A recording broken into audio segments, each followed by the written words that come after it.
प्याज 3 से 4 अदद बारीक बारीक काट लिए हैं और इमली का मैंने पानी भी तैयार कर लिया है। आज ये जो रेसिपी बन रही है ये स्पेशली बच्चों की फरमाइश पे बन रही है। और ये है जी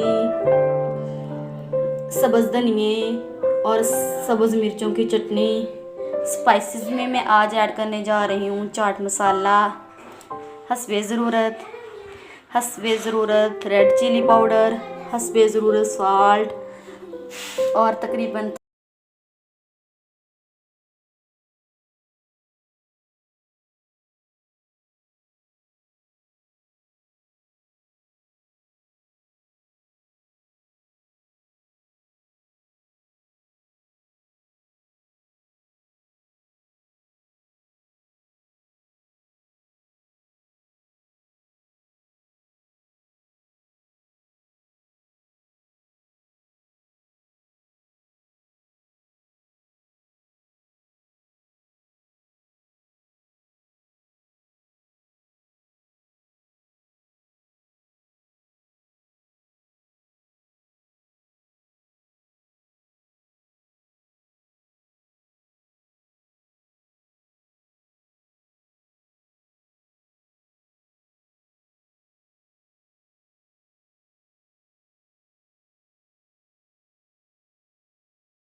हरे धनिए की चटनी ऐड करें।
ऐसी चाट